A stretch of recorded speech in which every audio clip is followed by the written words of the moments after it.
Hello friends, मैं doctor Sumita Sofat बांझपन विशेषज्ञ अपने यूट्यूब चैनल में आपका स्वागत करती हूँ। आज हम बात करेंगे कि टेस्ट ट्यूब बेबी क्या होता है, हम टेस्ट ट्यूब बेबी का कामयाबी दर कैसे बढ़ा सकते हैं और एक बेऔलाद जोड़े को कैसे सिलेक्ट करना चाहिए कि वो कौन से सेंटर में जाए ताकि उसका इलाज बढ़िया हो। सबसे पहले हम बात करेंगे टेस्ट ट्यूब बेबी किन पेशेंट्स में किया जाता है। जो बांझपन की समस्या है आदमियों में भी हो सकती है और औरतों में भी हो सकती है। अगर आदमियों में शुक्राणुओं की समस्या बहुत ज़्यादा हो और शुक्राणु बिल्कुल नील हो या नील मात्रा जैसे हों या शुक्राणुओं की जो बनतर है वो इतनी ख़राब हो कि नॉर्मल वे से और IUIS से लेडी प्रेग्नेंट नहीं हो सकती, तो इन केसेस में टेस्ट ट्यूब बेबी की विधि की जा सकती है। औरतों में जब एक लेडी के ट्यूब्स बंद हो या अंडेदानियों की समस्या हो या लेडी के अंडे कम बन रहे हो या ठीक ना बन रहे हो और बहुत टाइम हो गया हो हस्बैंड वाइफ की मैरिज को और उनको संतान सुख की प्राप्ति नहीं हो रही, तो उन्हें टेस्ट ट्यूब बेबी की ज़रूरत पड़ सकती है। टेस्ट ट्यूब बेबी क्या होता है, हम इसको कैसे करते हैं। टेस्ट ट्यूब बेबी में सबसे पहले एक लेडी के इंजेक्शंस लगाए जाते हैं जो कि पीरियड्स के दूसरे दिन से शुरू किए जाते हैं। ये इंजेक्शंस 10 से 12 दिन लगते हैं और इसके बाद हम जो अंडे हैं वो अल्ट्रासाउंड के ज़रिए बेहोश करके निकाले जाते हैं ताकि पेशेंट को दर्द ना महसूस हो। जब ये अंडे निकाल दिए जाते हैं तो उसके बाद लेबोरेटरी में प्रोसीजर किया जाता है जो कि एक नॉर्मल ट्यूब में काम होना होता है एक लेडी का, वो एक IVF लेबोरेटरी में किया जाता है। ये है विधि टेस्ट ट्यूब बेबी की। अब बहुत सारे लोगों में धारणाएं हैं कि टेस्ट ट्यूब बेबी के बाद हमें बहुत ज़्यादा प्रिकॉशंस लेने पड़ेंगे, हमारी लाइफ बिल्कुल बंद हो जाएगी, हम काम नहीं कर सकते, हमें कामकाज छोड़ना पड़ेगा या बहुत पेनफुल प्रोसीजर है, मेरी बॉडी पे कोई नुकसान तो नहीं आएगा। पेशेंट्स के दिमाग में बहुत सारी चीज़ें हैं। सबसे पहले मैं ये जो मिथ्स है टेस्ट ट्यूब बेबी के ये रिमूव करना चाहूँगी कि इस प्रोसीजर के बाद स्ट्रिक्ट बेड रेस्ट की ज़रूरत नहीं होती, हल्के फुल्के प्रिकॉशंस लेने पड़ते हैं। ये प्रोसीजर बिल्कुल पेनलेस प्रोसीजर होता है। जब हम भ्रूण रखते हैं तो हमें बेहोश करने की ज़रूरत नहीं होती। पेशेंट को इस बारे में नहीं डरना चाहिए और इससे जो है पेशेंट का कोई नुकसान नहीं होता, फ़ायदा ही होता है कि उसको संतान सुख की प्राप्ति हो। हम बात कर रहे हैं कि टेस्ट ट्यूब बेबी जिसका कामयाबी दर सिर्फ 15 से 20% है, तो क्या प्रोसीजर्स है हमारे पास, क्या टेक्निक्स है, क्या एक्सपर्टाइज है जिससे कि हम इसका कामयाबी दर बढ़ा सकते हैं। सबसे पहले जो प्रोसीजर आता है उसको हम ICSI विधि कहते हैं, जो कि स्पेशली उन पेशेंट्स में किया जाता है जिनके शुक्राणु बिल्कुल नील हो, क्योंकि अब इतनी नई टेक्निक्स आ गई हैं कि जिन आदमियों के शुक्राणु नील हैं या एजोस्पर्मिया है वो भी अपनी संतान सुख की प्राप्ति कर सकते हैं। ये विधि उन पेशेंट्स में भी काफ़ी कामयाब है जिनमें कि पेशेंट कहता है कि हमारे हस्बैंड वाइफ में दोनों कोई समस्या नहीं है, हमें सारी रिपोर्ट्स हमारी ठीक आ रही हैं, पर फिर भी हमारी जो प्रेगनेंसी है वो नहीं हो रही। ICSI विधि है, उसके बाद IMSI विधि है, फिर लेज़र हैचिंग होता है। लेज़र हैचिंग में क्या होता है कि जब एक पेशेंट का भ्रूण जो है उसकी परत बहुत थिक होती है, वो इम्प्लांट नहीं कर पाता, क्योंकि मेरे हॉस्पिटल में बहुत सारे पेशेंट्स आते हैं जिन्होंने कई बार टेस्ट ट्यूब बेबी कराया होता है पर सफलता नहीं होती और वो बहुत हताश होके आते हैं। तो इन केसेस में जो हम भ्रूण की परत है वो लेज़र द्वारा हम छील सकते हैं ताकि इम्प्लांटेशन रेट जो है वो बढ़ जाए। उसके बाद आता है एम्ब्रियो मॉनिटरिंग सिस्टम, जो कि हमारे हॉस्पिटल में सबसे पहले लगा था पंजाब में। इसमें हम देखते हैं कि कौन सा भ्रूण कैसे ग्रो कर रहा है, कौन सा भ्रूण सबसे बढ़िया है जो कि बच्चा बना सकता है। अभी मैं आपको ये सारी टेक्निक्स और ये जो सारे प्रोसीजर है अपनी लेबोरेटरी में भी दिखाऊंगी ताकि आप समझ पाएँ कि क्या डिफरेंस है, एक अच्छी बांझपन लेबोरेटरी में एक्सपर्टाइज की कितनी ज़रूरत है। उसके बाद आता है ब्लास्टोसिस्ट कल्चर, जिसमें कि जो हम एम्ब्रियो है लास्ट स्टेज तक ग्रो करते हैं, जो कि बच्चेदानी में उसके बाद हैच हो जाता है। हैच मीन्स कि फट जाता है, इसको हम डे 5 ट्रांसफ़र भी कहते हैं। इन सारी चीज़ों से ICSI, IMSI, laser hatching, blastocyst culture, embryo monitoring system, इन सब चीज़ों से हम कामयाबी दर बढ़ा सकते हैं। हमारे हॉस्पिटल में मशीन है जिसको हम कासा मशीन कहते हैं, जिसमें कि हम एक शुक्राणु को कई गुना, कई 1000 टाइम्स मैग्नीफाई करके देख सकते हैं कि वो शुक्राणु की बनतर कैसे है, वो शुक्राणु बच्चा पैदा करने के काबिल है कि नहीं है। सो हम वही शुक्राणु लेते हैं जिनसे भ्रूण बने और आगे जाके वो प्रेगनेंसी में सफलता पेशेंट को मिले। सो ये सारी चीज़ें हैं जिससे हम कामयाबी दर बढ़ा सकते हैं। उसके बाद हमारे हॉस्पिटल में क्रायो फ्रीजिंग टेक्निक की भी फैसिलिटी अवेलेबल है। जैसे एक पेशेंट है, अगर उसके एक्स्ट्रा भ्रूण बन गए हैं, अगर उसके 6 भ्रूण बने हैं या 8 भ्रूण बने हैं, तो हम वो जो भ्रूण है वो एक्स्ट्रा फ्रीज कर सकते हैं।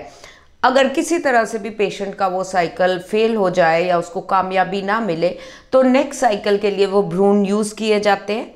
इसमें जो पेशेंट का फाइनेंशियल स्ट्रेस है, फिजिकल स्ट्रेस है और इमोशनल ट्रॉमा है वो काफ़ी कम हो सकता है। और साथ साथ अगर पेशेंट को फर्स्ट बेबी आईवीएफ से हो गया है, तो ये जो भ्रूण है वो सक्सेस हो गया, तो ये भ्रूण हम सेकेंड प्रेगनेंसी के लिए भी फ्रीज कर सकते हैं अगर हमें पेशेंट इजाज़त दे। सो आइए अब हम चलते हैं अपनी लेबोरेटरी में और आपको दिखाते हैं कि क्या नई टेक्निक्स आ गई है जिनसे हम आईवीएफ का कामयाबी दर बढ़ा सकते हैं।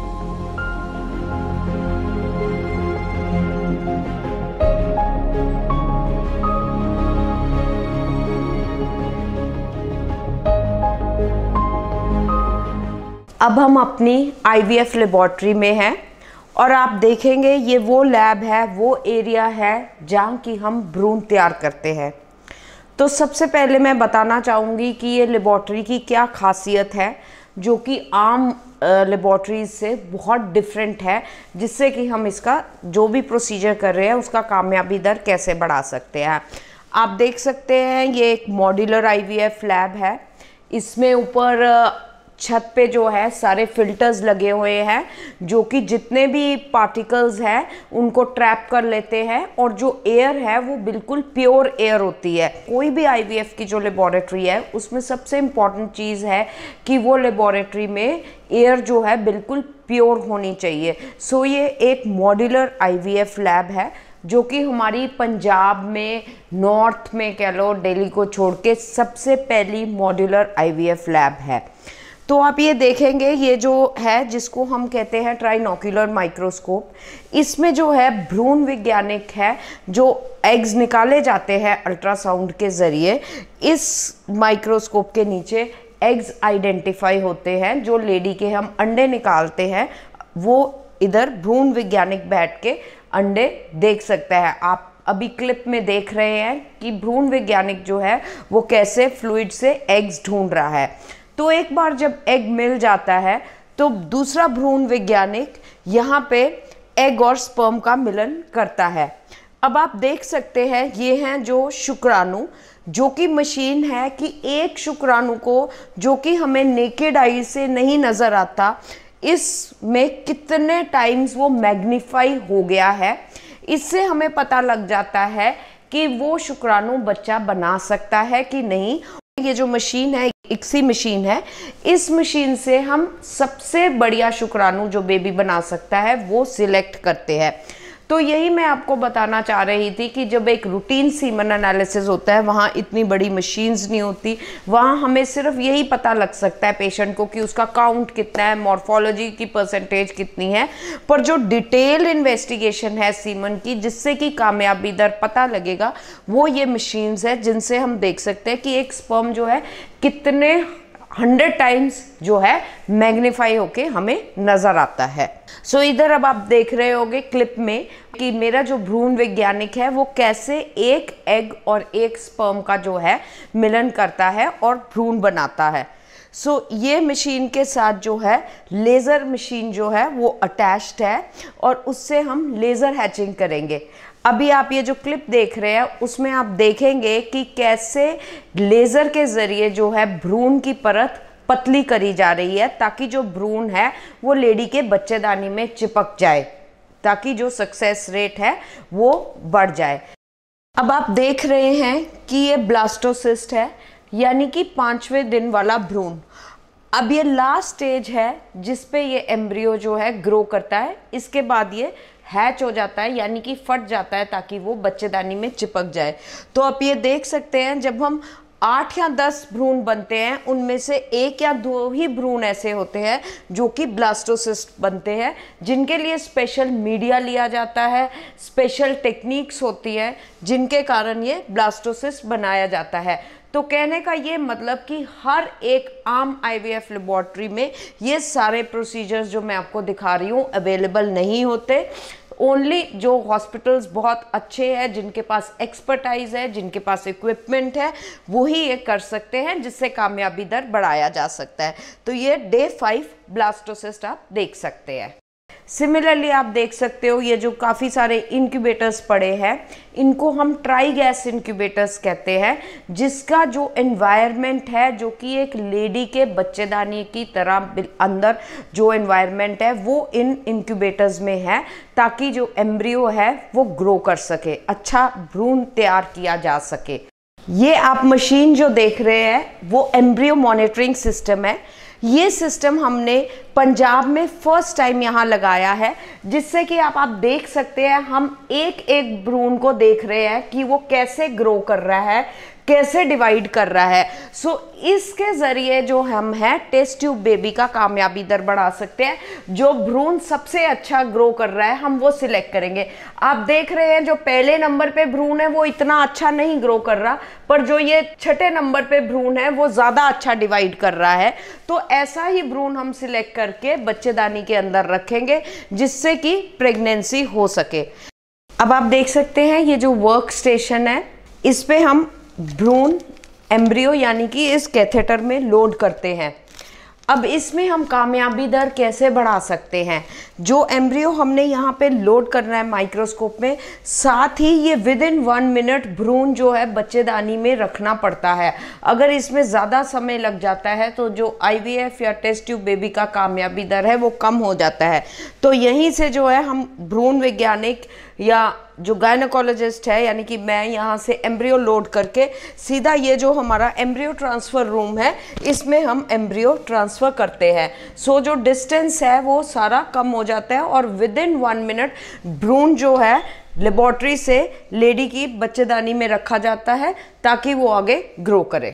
अब आप देख रहे हैं ये हमारी जो है फ्रीजिंग लैब है।